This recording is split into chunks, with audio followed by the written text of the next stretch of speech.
So I like to joke around. I'm an Aggie on payday, but the rest of the month I'm a Red Raider. We had a good basketball game. I don't know if y'all caught that. It just fell short, but yes. So I have two handouts tonight on this table over here. This edible landscape kind of goes along with this program with some tips that we'll talk about. Also, one of my side gigs is writing for the Edible series of magazines, and I brought a few of those if that's something that may interest you. I think some good pertinent information that y'all could use here in East Texas as well. My email address is on the last slide, and would more than welcome any questions you might have tonight. Also, you think of something after you drive home, 2 weeks from now, 2 years from now, that's our job at AgriLife to help folks grow greener lawns with lush and productive landscapes and vegetable gardens. So shoot me an email if you think of it. If you are on social media, I think this is, oops, nope, that's the wrong button. If you are on social media, at TX Plant Guy on Facebook, Instagram, Twitter, YouTube, you can catch me there and answer questions as well. So let's get started just talking about the idea of edible landscapes and really landscaping or landscape design in general. Really, a lot of the ideas that we see have changed through the time. If we think about what an ideal landscape looked like in maybe the 1950s and 60s, we see here a foundation planting that's fairly sparse. Maybe we have some evergreen shrubs there. We have our tree. This one, unfortunately, looks a little sickly, but our one tree, you know, the developers threw there in the front. And the rest of the landscape is made up of turf grass a lot. And this was something we saw. Anybody recognize this landscape by chance? What? This is Beaver's house, somebody said. Yeah, exactly. This is the Cleavers. And then, you know, let's fast forward maybe 60s, 70s, 80s. We did see a little bit of change in landscape design. Perhaps we have some reduced turf grass area, soften the edges, maybe some low-growing shrubs there. The parkway, or some people say the hell strip, is planted with something other than turf grass. A little bit more foundation planting, and I like to think it looks like an arroyo right here, a dry riverbed, and I like to think their rainwater harvesting cistern is just right there behind that shrub. I don't know. But the point is reduced turf grass area, more diversity in the plant material there. Anybody recognize this home? Partridge Family. Anybody, any other guesses? Close. Yeah, the Brady Bunch right there. That's famous TV family. And then maybe let's fast forward to current times. We have more diverse plant material with different colors and textures, but also there is more of a trend to put some of edible plants back into our front yard. Certainly, you know, the cottage garden trend is not something that is new. Maybe we have some edible herbs there, edible flowers, some fruit trees. And that's actually more widely accepted. In fact, it's kind of the cool thing to do there in North Central Texas. Anybody recognize this famous TV family's home? This is a hard one, right? This is the Modern Family. Oops, there we go. They don't look like that anymore. That kid's actually from Texas, College Station. Now he looks like a grown-up. But yeah, ideas of gardening change with the time for sure. So a lot of times when we think about edible landscaping, folks think about just kind of a single, you know, row cropping system, typical vegetable garden. And I think that can look pretty in its own right, especially when it's productive in the spring and summer, fall. Raised beds also, so a lot of people look at that and think that's what edible landscaping is about. Certainly, if we have problems with our soils, we can get improved drainage, helping change the pH, organic matter in our soil. Also, raised beds don't just have to be for vegetables. We can grow a lot of great flowers in there as well. But we can incorporate edible plants into our regular planting. So here in this picture, we have these two plants, Blackfoot daisy, one of my favorite plants. We actually did some undergraduate research on that plant at Texas Tech, but every other plant in this picture is an edible plant. So we have artichokes here, we have Swiss chard here, some mustard green, some parsley, and you can see that the colors and the textures, the thyme we have right there, really actually look very ornamental. In fact, before I went back to school to study horticulture, I used to work for a custom home builder, and we built multi-million-dollar homes. I can't name drop, but one of them was the last house I built before I went back to school was a quarterback for the Dallas Cowboys.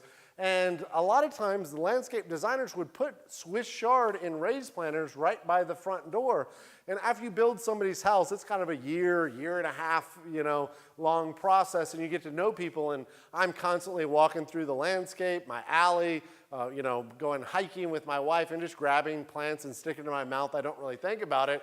So I'm grabbing the Swiss chard from the planter and just munching it while I'm talking to the homeowner. They're like, Daniel, what are you doing? You're eating the landscape. And it's like, oh, this is the same Swiss chard, Beta vulgaris, that you would find at the grocery store. It just happens to be a popular plant to use for ornamental value in North Texas landscapes. There's a lot of other plants that we could use that for those colors and textures, the different forms that they add. The dinosaur kales, the purple kales. These are plants that it's the same cultivar that you're buying if you're buying a pack of seeds, or perhaps you're buying from the nursery. But a lot of times we go through Uptown in Dallas and we see these plants used for their ornamental value. There's a lot more ornamental peppers. We used to do trial on ornamental peppers there at Texas Tech. Brent Bimberton, some of y'all may know, would hand us some of those. And after we collected all that data for this season, I went through and tasted each one. And some of them, they say ornamental pepper because it really is ornamental, doesn't have a lot of taste. But some of them were sweet and delicious. Some of them a little bit spicy. So maybe you want to incorporate plants that have edible value, but also they look great as well. There's been a 63% increase in younger folks kind of digging into this trend, if you will. I guess we have some millennials in the room, and a lot of times millennials get a bad rap. But really, I think a lot of times their parents and grandparents or folks that kind of grew up growing some of their own food. And how cool is that for food or growing food to be that connecting link between the grandparents and the grandkids? And 63% increase, that's something that's special. A lot of people see edible landscaping or growing edible food as a solution to different environmental issues. Maybe that's food waste. Unfortunately, about 90% of our food scraps, and my next Edible DF Dallas magazine is talking about that, but 90% of our food scraps end up in landfills. In fact, now the largest component of landfills is yard waste and food that we're throwing away. We're doing a good job recycling plastics and metals and paper, cardboard, all this other stuff, but our landfills are filling up, especially all around urban areas, with this stuff that we could and should be composting at home. Food security, unfortunately, a lot in urban areas, I know y'all see this here, is sometimes folks have to drive quite a bit to go to the grocery store. And so growing some of your own fresh fruits and vegetables empowers you, provides healthy food, and I would say more delicious food that you can grow and harvest ripe at home. Food transport miles. So the average piece of produce at a grocery store travels about 1,200 miles to get to your doorstep. Anybody buy organic? I buy organic when it's on sale and if it's something that I eat the peel on. But if you're buying organic, a lot of times that's 1,300 miles. And if we think about the fossil fuels, the gas, the water that it takes to produce that, the different, whether it's fertilizers, insecticides, pesticides, that can really kind of take its toll. And so growing food locally kind of will reduce our carbon footprint and reduce the amount of water used. There's a lot of wasted water in food production. In fact, about 25% of all of our water in the United States can be attributed to food waste. Is that crazy to think about? So that food that we're throwing away, that we're not eating, a lot of times that's 30 to 40%, or about 1 pound per person per day of food that gets thrown away through the process. Maybe it's in the agriculture process, growing it, it doesn't make it to market, shipping long distances to get to us. Maybe at the grocery store it looks ugly and people don't buy it and it goes bad. Or maybe it's the strawberries, and you buy the carton of strawberries that are already pre-washed and you put them in your refrigerator for 2 days and you get them out and they're all fuzzy. Or maybe it's your lettuce, you buy it all pre-washed and you eat, you say, I'm gonna eat salad today, and then your friends at work talk you out, or the ladies at church say, oh, we're gonna take you out to lunch, and all that salad gets all slimy. That all ends up in our landfills, and that waste can be attributed to 25% of our total water used, not just in growing food. but in general. So it is definitely an issue. We do see, though, a lot more people getting interested in incorporating food in the landscape. Our latest design magazines, you'll see that each year they do articles on landscape trends. We saw that in the Dallas Morning News. But there are definitely challenges to growing food in Texas. Can anybody agree with that statement there? Anybody? So everybody with their hand down is like, no, I got this. There's no issue. Yeah, no, just growing plants in general. You know, it's heat. How hot does it get here in East Texas? Too hot, I'll tell you. Not just air, but soil temperatures take their toll on a lot of the plants that we're trying to grow for food. Sunlight, we have a bunch of mature, beautiful trees around here. Sometimes that creates challenges, especially on the plants that we're going to eat for their fruit. Weeds compete with our plants, not only for water, but sunlight and nutrients. Anybody in this room like to pull weeds? No. We do teach a class that's we're talking about edible landscape plants today. We also teach a class on foraging, so how you can go and eat the wild plants, and we eat a lot of weeds too. I know that sounds weird. I'll show you a little video later that explains that. Pest, so not just our weeds, but it could be insects. It could be the squirrel, the bird in your garden. For some, it may be the kids, grandkids, but depending. I got to say, the jokes are hit or miss tonight, folks. The jokes are hit or miss. No, we know our kids aren't pests. I'm expecting my first child in July. I'm 40 years old, July 5th. I'm going to have a little girl for my birthday, so on July 3rd. So we know she won't be a pest, or hope not. And then water. Water is definitely a growing issue. You may have seen our programs called Water University. There's a lot of folks moving to Texas now. In fact, we live in one of the fastest growing areas in the United States, and we've got to figure out how to do more with less water. So 2/3 of our water footprint is tied up in growing food, and 80% of all agriculture as a whole. So we need water to grow food. We can do a lot of that here, maybe on your property. Maybe you can do that at your community garden.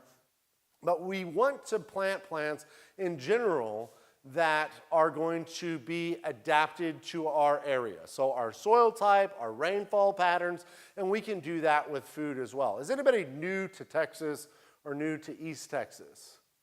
Anybody? Most? We got a couple people here. So this is what a traditional East Texas landscape looks like. So if you live in Nacogdoches, this is what your landscape needs to look like. So the base of a Texas landscape is you got to have some rocks. So small rocks to start off with, you get a big load of small rocks, and then you get some medium, some large-sized rocks. You kind of dapple those throughout there. You need to have some yuccas, some cacti there. The only thing this picture's missing, does anybody know? A cow skull. Yeah, so Texas landscapes, you have to have a cow skull. Any Aggies in the room, you can turn that cow skull upside down, have that in your landscape. No, when we talk about water conservation or drought-tolerant landscape, this is what people think we're talking about, cacti and yucca and rocks. And if you live in Arizona, or maybe if you lived in New Mexico or Utah, then this would be an acceptable landscape. But really, where we are, you can grow lush, vibrant landscapes that can, after they're established, kind of persist on the average rainfall that we're getting. And there are, I don't know why I keep doing that, there are a lot of edible plants that are adapted to our area as well. Anybody recognize this edible tree? Yeah, loquat. A lot of people know this. It has like these big magnolia-like leaves, and a lot of times it's just planted for its ornamental value. Some years when it gets really cold, in January and February, we don't get fruit set, so maybe you're only going to get fruit every other year. But when we do get fruit, it blooms when it's cold outside. It tastes to me like a cross between a plum and a mango, one of my favorite trees, and it looks great, but it also tastes great as well. Talk about some of the landscape design trends. Each year, the American Society of Landscape Architects does a survey, and basically they just ask folks, what do you want in a landscape, or what are clients asking you for in a landscape? Now, the past couple of years, more people are looking for environmentally sustainable landscapes. They want landscapes that reduce water costs. Anybody like paying a high water bill in the summer? Yeah, no, we want to lower those water costs. Also, we want landscapes generally that are lower maintenance. I know I'm getting a little bit older. I like having the raised bed so I don't have to bend over to pull weeds and to harvest stuff. 88% of folks are asking for rainwater harvesting systems. That's a huge win here. I know y'all have plenty of rain to harvest from. 77% pervious paving. We can reduce flooding problems with that if we do it on a large scale with green infrastructure. 75% of folks are interested in edible food in their landscape. To me, that is incredible. It also seems to be job security, which is good. Rain gardens, drip efficient irrigation, reduced lawn areas, all this stuff we get into as well. And I think they really are part of this holistic landscape management that we're looking for. So we're not necessarily talking about this class in vegetable gardening specifically. We're really talking about the practical integration of food plants in an ornamental setting using the same design principles that you would normally look like. So you may want to rip out the entirety of your front lawn and plant raised beds and rows of corn and tomatoes. Your neighbors, especially if you're in a homeowners association, may think you're the crazy plant person. My neighbors know I'm the crazy plant person, and that's fine.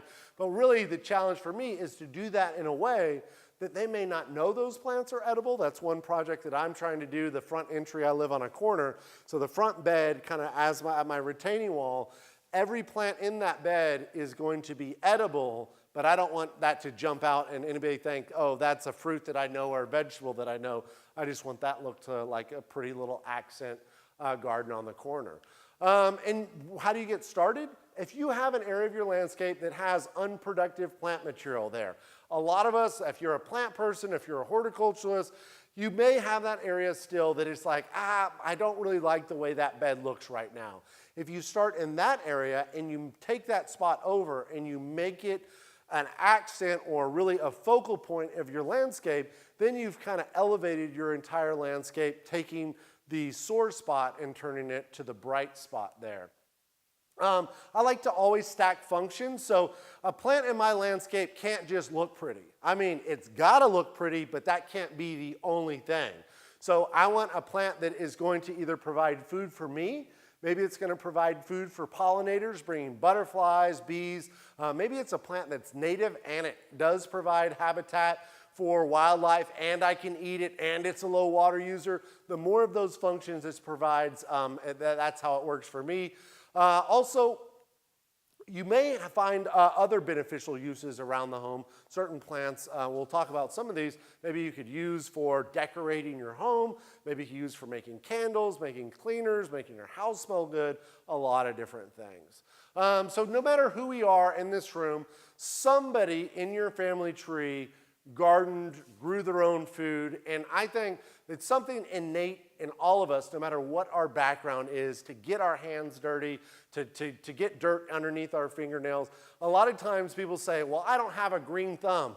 The good thing is your thumb's not supposed to be really green when you're gardening. It just cares about if you have dirt under your fingernails. If your fingernails are black, you're doing something the right way because you're actually doing something. It also puts us back in touch with the people around us. And I missed that picture. I'm going to see if oops. There.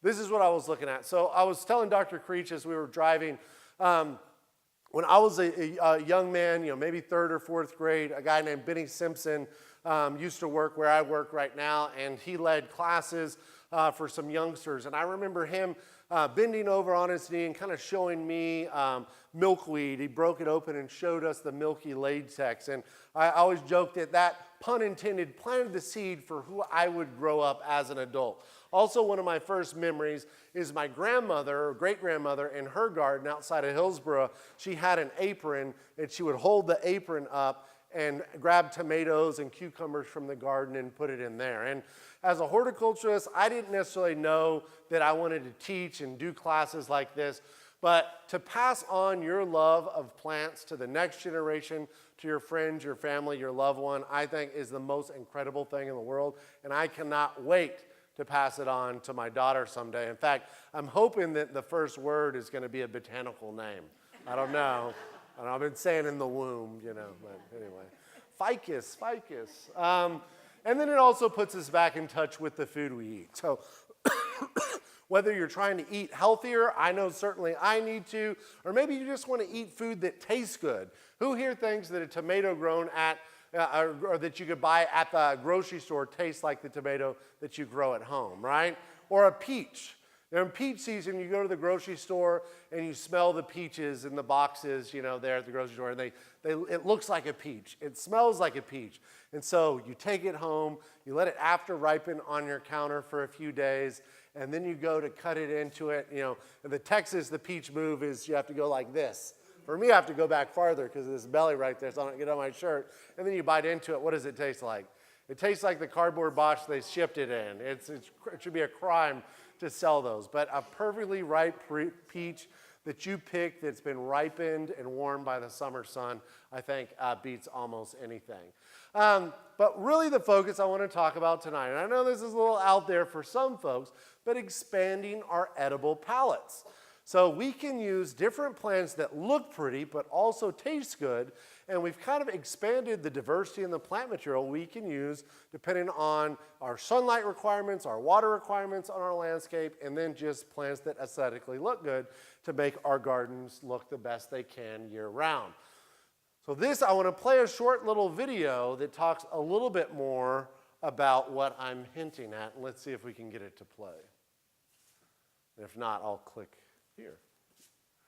Okay, I'm going to get it to play here. Does anybody have any good jokes?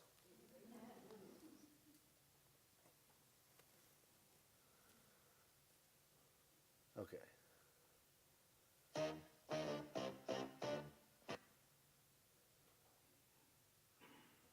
All right.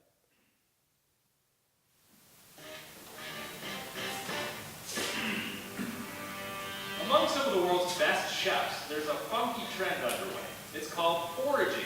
They harvest ingredients growing wild in their community. So here's my question. Can the rest of us actually eat food that we find? Today I'm going out with Daniel Cunningham. He's a horticulturist from Texas A&M, and he knows everything about plants. And the deal is, everyone on the crew, Daniel included, me, we're all going to go out and only eat the things that we can find. It's not the whole crew. This is Everybody but Shane. Is there going to be enough out here for me to snack at? My gut feeling is yes.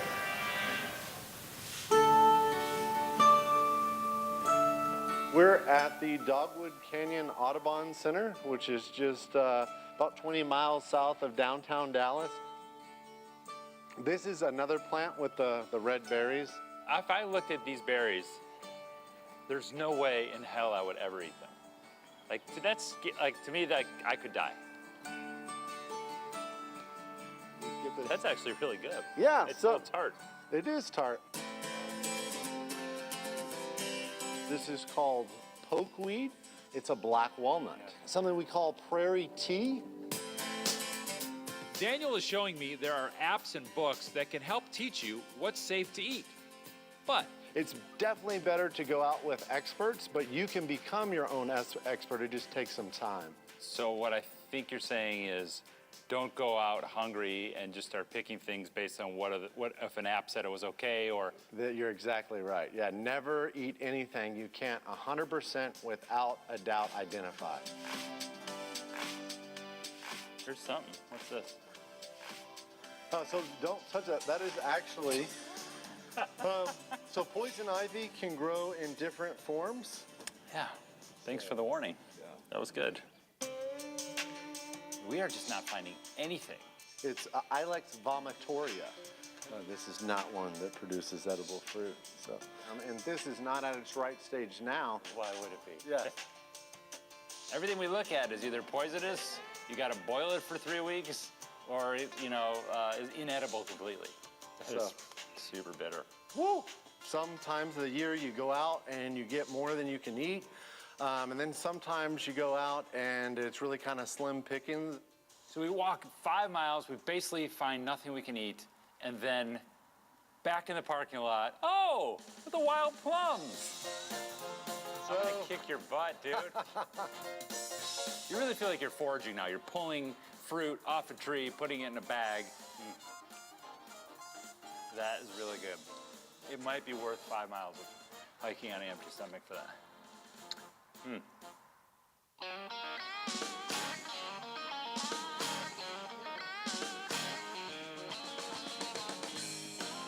So will we have any better luck in the city? Daniel's taking me to a park near downtown. I've got 12,000 steps right now. It's 3 o'clock. I literally have eaten the equivalent of a cherry tomato. This type of amaranth, it's a weed, otherwise known as monk pepper. One thing people say about lamb's quarter is it's so nutritious it makes spinach look like a Twinkie. I don't really know why, but there's just much more to eat in this park. And Daniel's finding quite a bit of abundance. This is called greenbrier. We can actually eat the tips fresh. I mean, at this point, I'll eat anything. Tastes a little like grass, maybe? So the things that we are picking in this public park, do we need permission for that, or can we just take it? For the most part, if we were going with the letter of the law, we should definitely ask permission. Because of the plants we were just harvesting, that's an invasive plant. I feel pretty comfortable that we can harvest that and not cause any kind of disruption. I'm still hungry, you guys, but don't worry. Daniel found some tiny cucumbers. It's called cucamelon or sometimes wild cucumber. That's really good. That's the best thing we've had today. I do think foraged greens I think it's important, and it should be a part of kind of a core knowledge. So Josh Farrell is a chef who's done some foraging with Daniel, and he's gonna help us out and turn our ingredients, hopefully, into something great. Opa! It took it from being just a bag of green stuff that we found and turned it into really a masterpiece that he was proud to serve us, and I was excited to eat. Your forage geek factor, 0 to 10, what are you right now? Oh man, this is like 11, 12. Let's do it. It's like a bomb of flavor. You know, the acid, the spice, the freshness, the herbalness, the floralness, it's all there. You couldn't ask for anything more delicious. So can you eat what you find?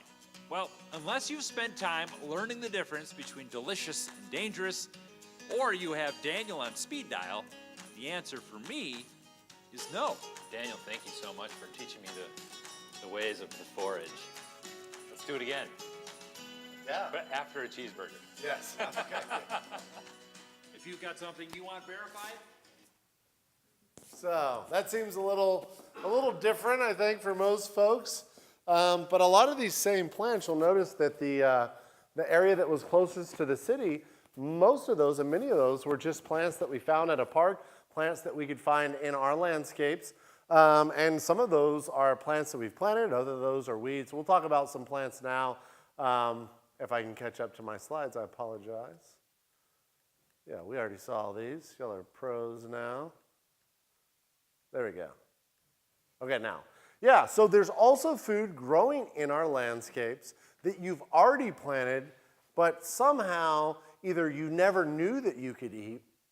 A lot of these plants were eaten for thousands of years, and then somebody in the nursery trade thought, hey, that plant looks pretty, let's develop it and sell that as a landscape plant. And really it's just the past 50, 100 years in America, we've kind of forgotten that some of these foods could actually be eaten. Now let's start off with an easy one, pecan. Anybody ever eaten a wild pecan? Yeah, most of us in this room. A lot of people think this guy's into foraging, that's weird, but it's like, oh wait, I foraged for native pecans when I was a kid. You know, improved pecans that are bigger and have a thinner shell, those are the ones that are more desirable. But I don't know, there's something about, you know, cracking into a small, thick-shelled pecan. The meat somehow, I don't know, maybe you have to work harder for it, is sweeter and it's delicious in its own right. And this is a plant that a lot of us have in our landscape. If not in our landscape, then in our nearby park or field. There's also the black walnut. So this is one that we see. It's not the European walnut that maybe you've bought from the store that's shelled. This time of year, they start to produce this little fruit that kind of looks like a lime. And I think I have a picture. Oops, there we go. So my wife and I typically pick them when they look like this. And then I'll leave those in an open bag kind of hanging in the garage.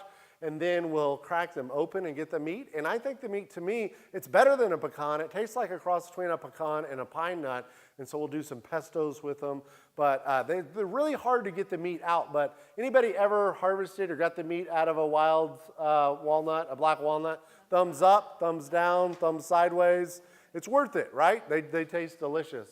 There's also the Yopon holly. We got a few Yopon hollies all around here. In fact, interestingly enough, the weeping Yopon holly was actually found to have more caffeine than the others. Yopon holly is the only plant that we know of in North America that has caffeine in the leaves. If you've ever drank a tea called yerba mate, it's a close relative also in ilex. It's grown in South America. They make green teas and darker teas with that, and you could choose to do that with the Yopon hollies. The reason they get the species vomitoria, a lot of people believe, is from the berries. You shouldn't eat the berries. They're not going to make you die if you eat one accidentally, but they are toxic. We don't want to eat those. It's really the leaves that we want. There's different recipes out there. In fact, if you think that's too weird to eat the ones from your yard, you can actually find now companies in Texas that they sell Yopon holly tea. It actually went viral here a couple years ago, an NPR story. But Cat Springs Yopon holly is just right outside of Houston, and you can go to your fancy grocery store a lot of times and find this. So a local Go Texan product, that's pretty cool. It's also wax myrtle. We saw a few of these today, America. An interesting plant native around these parts. The other name for this one is Cajun oregano. And some of the commercial varieties of your crab boil mixes, you buy the little box or the bag, actually has bayberry or wax myrtle in there. And the leaves you could substitute soups and stews, seasoned seafood, and it's similar to a bay leaf. And then if you get the wax off of the berries, you can actually eat them. That's the reason it's called wax myrtle. And if you've ever burned a bayberry candle, that's a close relative.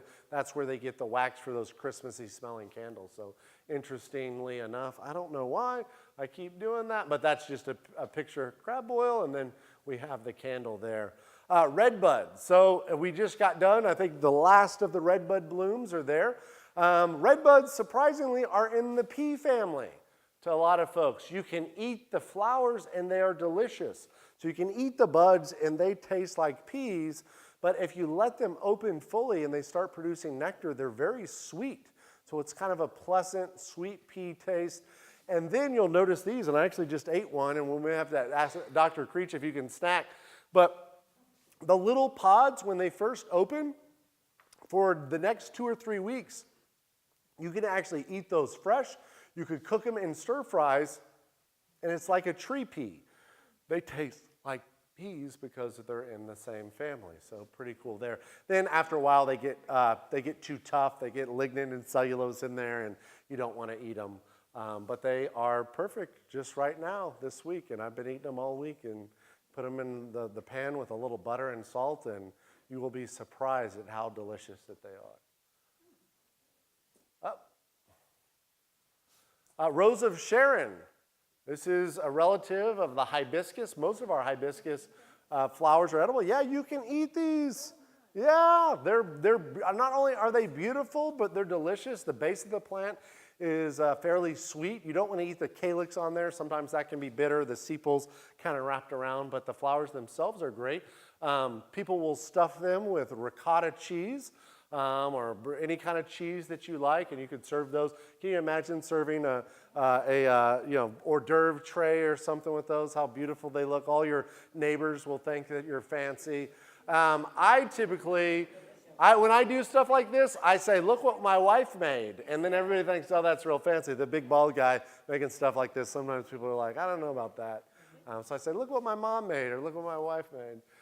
You can also put them on top of maybe a quiche or frittata. kind of like you would squash blossoms, which that's not unusual to eat there. American beauty berry. So I was actually listening to a book on my drive in today talking about Thomas Jefferson and how he loved native plants and wanted only Native American plants in his landscape to kind of stick it to the British. That makes sense, right? Sorry, any English folks in the room. But American beautyberry was one of those. And American beautyberry is known for these bright magenta berries that grow right along the stem. They're native here and grow all around Nacogdoches County. And this is what the jelly looks like. So my wife and I made some jelly last year. We also made some syrup. That's what you call your jelly when it doesn't set up. You call it syrup. But it's great for cocktails. I made some pancakes and put it on there, and it's just wonderful floral note. If you've ever used rose water, it used to be really a cool thing in different recipes and has been used all over the world. It has a similar taste to that. A Mexican mint marigold. This is a plant a lot of people just strictly plant for its ornamental value. Some people call it Texas tarragon, native to northern Mexico, as is the same genus as tarragon. But the flowers are beautiful. They bloom very profusely in the fall. You can use the flowers on drinks and cocktails like that, but we love it in chicken salad. So I actually prefer this to tarragon. I don't really like tarragon, and I don't like licorice tasting things, but I absolutely love Mexican mint marigold or Mexican tarragon. Most nurseries most of these plants are pretty common. I don't know if y'all see that in the nursery trade very often around here. Mexican mint marigold is fairly common. A Turk's cap also is. I saw some Turk's cap earlier today. It's another of our hibiscus and the malvaceae. But the flowers are edible and beautiful. They're like little folded up hibiscus flowers. Pull them right off, and you don't necessarily want to eat. This is the bottom part right here is a little bit bitter. So if you pull it off, you'll expose kind of the white base of the flower, and you eat it. It's like the honeysuckle that maybe you grew up eating as a kid, and then you can eat the whole flower. And the flower tastes, it's a little cucumber-like. It's very fresh and refreshing. It also produces a little fruit that we call a Turk's apple. And this is some that I harvested quite a few of these last year. You can use a food mill. There's just little seeds inside there you can eat. But it tastes to me like a cross between a pear and an apple if you let them get ripe. Folks in Texas have been making jelly from these for hundreds of years. Society garlic. So society garlic is a plant that high ornamental value. You can kind of alternate it from monkey grass and lyrope in your landscape. Produces a beautiful flower. There are also variegated versions of this. It is not an allium, so not like onions or garlic, but it is in the same family, and it does really taste like garlic. You can eat the leaves. So you could chop them up and use them in any recipe where you would use chives. You could eat the stem when they're young. You can eat the flowers, so you could throw them on a salad. You can put them on little hors d'oeuvres if you wanted a little kick of garlic. Anybody know why it's called society garlic? It's because it's supposed to not give you bad breath. So people of high society could eat it and then go talk to the next people.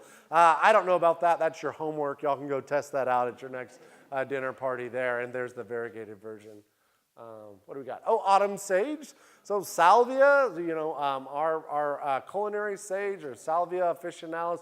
This is a relative of that in northern Mexico. Folks would use the leaves as seasoned black beans. You can also eat the flowers. I will tell you the base of the flower, if you pull it off the calyx there, it is very sweet. If you eat the tip, kind of the dragon part of the dragon opening its mouth part of the flower, it's a little bit more savory. So if you want something sweet, just eat the bottom and throw the top away. If you want something savory, eat the top and throw the bottom away. Or you can mix that in a salad, or you could throw it in any kind of dish where you wanted a pop of color. Dianthus. So, excuse me, I'm sorry. Dianthus is edible. In fact, a lot of these new doubles and all the bicolor dianthus are actually being marketed as an edible flower. The company, this big, huge company that is selling these is actually part of the marketing, selling it as an edible flower. Like we sometimes will see pansies in the little clamshells at the grocery store. You can buy dianthus to decorate your cakes and desserts. How beautiful is that? And you can candy them or put them on there fresh. Daylilies are also edible, and this one a little caveat there. So only the true hemerocallis, so the yellow and the orange. There was a lot of breeding work with these, and some of them they bred with lilies that are not edible, and if it's called a lily but it's not a true lily, we don't want to eat those. We just want to eat the daylilies here. But in China and other Asian countries, it's used a lot as a vegetable. Not only is the flower edible, but also the roots, the unopened buds, and the stems themselves are edible. So pretty cool to think about. Wood sorrel is also edible. So anything in the oxalis genus there, it tastes a little bit like maybe lemon or lime. It does have oxalic acid in it. A lot of our vegetables do. So if you've had problems with kidney stones and they say, oh, don't eat this vegetable or that vegetable, you wouldn't want to eat too much oxalis. So our creeping wood sorrel, our shamrock type wood sorrels. And then in New Zealand, a lot of times at the grocery store, you can actually find the tuberous oxalis that they use as a starchy vegetable. So kind of funny enough. If anybody's ever fought oxalis in their yard, they may have seen these little tubers that the vegetative form of it is actually, the vegetable form of it is edible. Some of them get too tough and they're woody and you can't eat them, but try it. Sweet alyssum or lobularia, these are related to broccoli, and so some of these you can eat, and it kind of has a little bit of a savory or mustard-like taste to the flower. So you may want to try those as well. Pansies, if anybody's eaten an edible flower, most folks have eaten pansies. It's actually fairly common. There's a lot of different colors here, and there can be some variation in flavor. Also eating the green parts, sometimes you get a little bit more spicy flavor, and eating just the petals themselves, you'll get more sweeter flavors there. And these are sold as edible flowers from time to time. You can find those. Look beautiful on a dessert. Liatris, so gay feather, a lot of these are native. They actually produce an edible corm, which is starchy and tastes very similar to a potato. Now these, if you had a huge swath of this, you may want to harvest them. It would be very expensive to buy Liatris corms and start just to serve those at your dinner table. But if you need to thin some out, maybe it's something you'll think about. This is something that's fairly interesting. So our Magnolia grandiflora is actually edible. The flowers there, not the seeds. Or with the seeds, I would proceed with caution and do your homework. But actually, the British grow a lot of Magnolia grandiflora, and they figured out that you can take the buds and you can pickle them, and you get a taste similar to that of pickled ginger. So something to think about. They like to use them in cocktails. So you might want to try that. Eleagnus, autumn olive, or some people call this ugly Agnes when they don't like it. I think that's so mean. But a neat plant, and this is growing all over my neighborhood, and people think I'm crazy, especially with the Fruitlandii as one of the cultivars. But this time of year, I just kind of go lift up the branches, and there's all these little danging fruits on there, and I hope I have a picture. There it is. It tastes like a raspberry. So this is a relative of the gumi, which is a fruit kind of widely eaten in other parts of the world. But this wasn't bred to be food, so there's not a lot of meat on it. It has a big seed on the inside, but the seed is also edible, and it tastes like a peanut.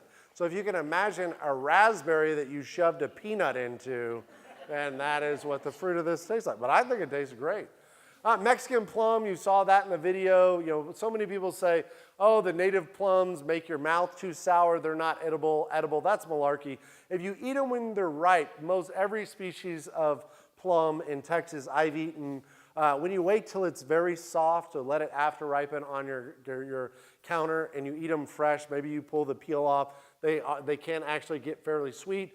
If they're still not to your liking, if they're not sweet enough, you add sugar and lemon juice to anything, it can make a jelly. So you could do that as well. And we did quite a bit of that last year. Passion vine or passiflora, there are some hybrids that produce an edible fruit, our native passiflora incarnata. The problem with passiflora, a lot of people have been growing them for years but never get fruit because they are self-infertile. So if it's a cultivar or cutting and they've propagated that at the nursery by cutting asexually, then that plant is genetically the same, so it can't cross-pollinate or pollinate itself. So if you buy one that is a hybrid or buy a different species or buy one that is a white version of the species, then you can get fruit set there. It took me a long time to figure that out after trying to grow passion vine. Also, you don't want to eat the fruit when it's like this. If you've ever gone to the grocery store, a lot of times if you do see passion fruit, it's all kind of wrinkled up and looks nasty, and nobody ever buys it, so I go and buy it up on clearance. When I was in Africa, we didn't have, a lot of times, access to the sweets that we had here in the States, and if I could find the dried, kind of wrinkly passion fruit at the market, that was like heaven for me. Just the taste of high C. High C is a passion fruit flavored drink, so really good. Mesquite. Mesquite beans are edible. Mesquite flour is something early pioneers used. You can actually still buy mesquite flour at the grocery store, high-end grocery stores from time to time. A lot of times this stuff is $20 a pound. You take the ripened mesquite beans. Some of them taste a little bit like honey. Some of them taste a little cinnamony, or maybe you get some nutmeg in there. Chocolate flavors, citrusy flavors, depending on the tree and their ripeness. And I think I have a video here. I don't know if it'll play, but this is just my Vitamix. It's going to be too loud, so I won't play it. But I just put it in my Vitamix, I sifted it through, and then I get a flour that you can cut with regular wheat flour, and it tastes delicious. Also, it has a low glycemic index, so folks that have problems with diabetes, it's an alternative there. American persimmon, or Diospyros americana, or virginiana rather. A lot of people think that persimmons don't taste good.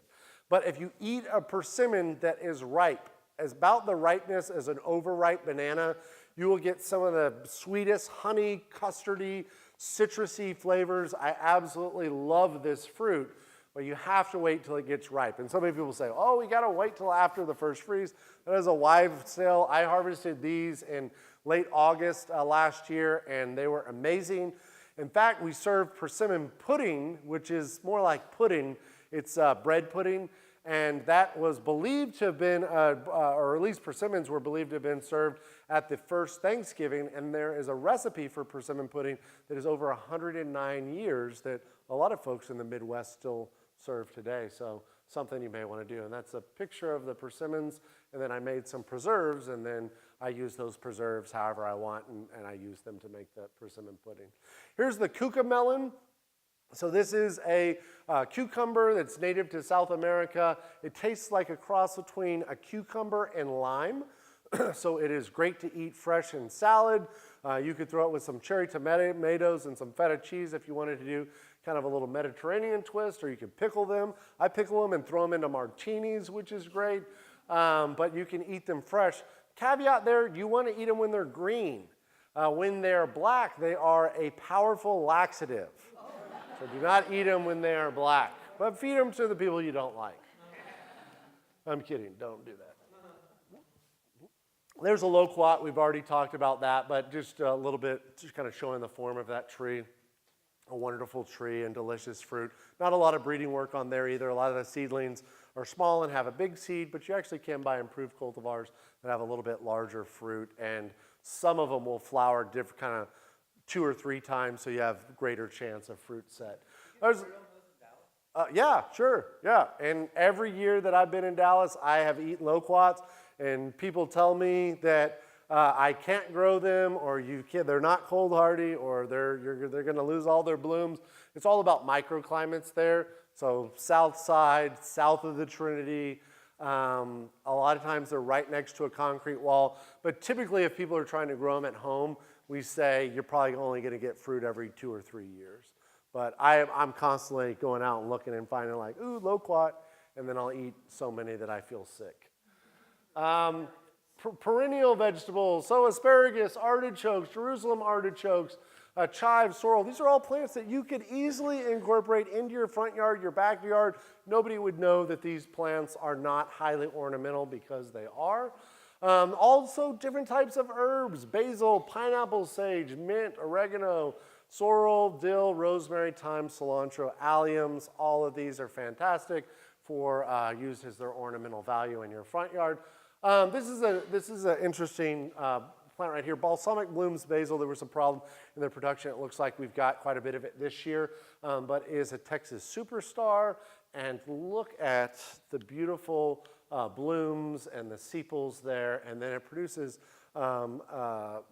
basil leaves that I think taste a lot like Genovese or any of the Italian basils, but it's got some Thai basil genetics in there, I'm sure. Also, variegated plants. A lot of times, if a plant is variegated, people just, you look at that, you wouldn't think that that's mint. So a lot of these aren't as cold hardy, but are variegated thyme. Sages, there's a tricolor sage that we really like. Oregano and marjorams that are variegated as well. You may want to try those, maybe in containers or as a border in your edible landscape. And then society garlic. There's a lot of other plants. If you want to read more, we did a morning news article. You just Google Daniel Cunningham, Dallas Morning News. You can read all about it if you want. This is some hors d'oeuvres that I made for my wife one night, and it made it on the cover of the paper, my cell phone pic. I was like, hey, that's pretty cool. I've written a lot for the paper, and you think, oh, that's pretty neat to be in the paper that you grew up reading. But it's like when my picture was in there, like I felt like, hey, I really did something there. I didn't. It was like, we call that spray and pray when you take pictures. Marigolds, zinnias, pansies, dianthus, Mexican tarragon, all these produce an edible flower. There's a ton of edible flowers out there. These are just the ones that I actually like to eat and use, but try those. And just because something is edible doesn't mean it tastes good. So somebody in your family may like broccoli, somebody may like Brussels sprouts, and the rest of the people don't. You may not like the taste of, zinnia flowers, and then somebody may think that's the greatest thing since sliced bread. On our handouts on the back, you can go and find our URL. It's wateruniversity.tamu.edu. You can sign up for courses we teach all around the state. Check out our plant database, our Landscape It, which is a landscape design tool, and all the publications. I think we have over 20 now on a variety of different subjects that might help y'all. We're also, we used to target those towards North Texas, and we just got done with an edit that kind of broadens those into other regions of Texas with kind of the main principles and goals there. That's all I have for you tonight. Again, I wanted to just note that my email address is right there. Also, it takes me about 2 weeks to get back to people on email just because we get so many. If you want to reach me, if you have an urgent question, social media, Facebook, type in TX Plant Guy. Hey, what's the deal? Can I eat this? Or what was that one plant you talked about? I would be more than happy to help you anytime. And thank y'all so much for having me. I really appreciate everybody coming out. And I don't know if we have time for questions, Dr. Creech. I always talk too much, so I didn't know. Anybody have any questions? Yes, ma'am. I've always heard that if there's a berry on a bush and it's still there and the birds aren't eating it, then you shouldn't eat it either. I wouldn't go by any of those kind of the sayings. The only thing that I would go by is that you know the scientific name of the plant, and then you do your research to say if it's edible or not. So typically what I do, and plants are kind of my thing, and they have been my thing for a while, but mushrooms aren't necessarily. So with mushrooms, sometimes I'll go out and I'll identify the mushroom 2 or 3 times so I feel comfortable, and then once I'm 100%, I know I can identify this, then I'll try to eat it. If it's something you haven't eaten before, some people are allergic to coconuts, some people are allergic to fish, some people are allergic to, peanuts, what have you, so maybe you try just a little bit. I haven't got sick eating any unusual foods. And again, a lot of these foods have been eaten for thousands of years and still are eaten in their respective countries. It's just somehow in America, we never developed that aspect. But birds, there's some stuff that's toxic to birds that we eat. There's some stuff that birds eat that's toxic to us. And there's some stuff that we can both eat. And this just really depend on the plant. Any other questions? Yes, sir. May apples are delicious. I just bought some May apple jelly. I actually told Dr. Creech I was running 10 minutes late because there's an old guy selling May apple jelly on the side of the road. But you do have to prepare those in order to eat those. But I'm really excited about that May apple jelly. In fact, it's in my car if y'all want to try some after. Did you have a question? Yes, sir. I had a question about artichokes. So I've started some seeds, animal seedlings, and I'm giving this a try again. But I'm not, this is Yeah. This is my third effort. So artichokes are a challenge in really wet weather and poor draining soil. So I would give them full sun, as much sunlight as you can, perhaps amending the soil with compost or doing them in raised beds. But if they have full sun and well-draining soils, we've had a lot of good success with artichokes. Anybody in this room have success with artichokes? Here? Sure, yes ma'am, in Lubbock, in Dallas, yeah, sure. Yes, yeah, so a lot of the artichokes, if we're planting them by seed, we may lose like 2 or 3 a year, and then because they're perennial, we'll just go and we'll have, most of them are left, and then just plant a seedling in its space until we get one that is cold hard. And then sometimes it gets really cold and you use a few more, and then we just go and fill in those gaps. But yes, ma'am. We planted some mushrooms, our Awesome. fiddle ferns, you know, those fiddle egg things are growing up right now. You know, plant those, is there any chance of, grow? So there are some great resources. If you go to YouTube and look at growing morel mushrooms, I actually have some morels in my refrigerator at home. I was kind of worried. I was like, oh no, are these going to still be good when I get home tomorrow? But that's what we're having for dinner tomorrow night. There are people that have success cultivating morels, but I am not an expert in that process, although it's something that I'm going to be trying this weekend. So if you want to get my contact info, you know, maybe we can. Anybody here cultivate mushrooms, morels? But people have had success. I can't really speak to that. But hopefully in the next couple of years I can. Yes, sir. So shiitakes on log culture. Sure, yeah, on pines. Easy. The morel has an extremely complex life cycle, and I don't think there have been any really successful operations there. There's actually a kit that you can buy now, but yeah, I think it is very complicated, and I have not had success yet, but you know, people have success growing oysters for sure, even now different varieties of oysters inside, and there's actually a lot of production now in Texas where people are cultivating lion's mane. We bought some of those from the farmer's market, but morels, but we may not quite be there yet. We were wondering if Finley would provide some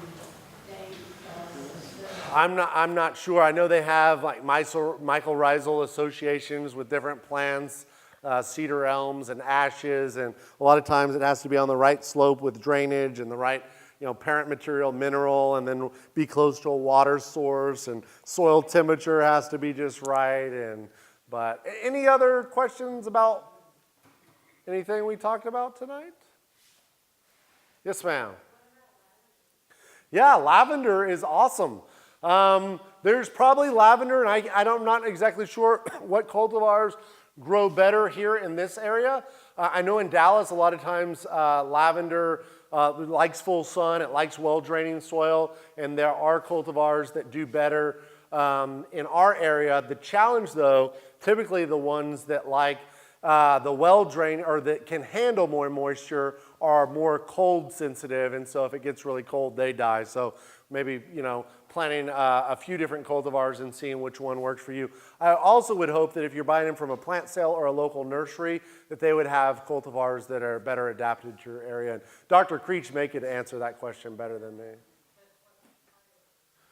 Oh, so on most lavenders, you can eat the flowers on there, and you could use them for, you know, making different kind of spice mixes. You could throw them into sugar, and you could get that lavender flavor there. And then a few of the lavender species, you can actually eat the leaf, but most of them, it's really the flower that's most sought after. And actually at Texas Tech, they're doing a trial on lavender right now, I think growing 20 or something different cultivars.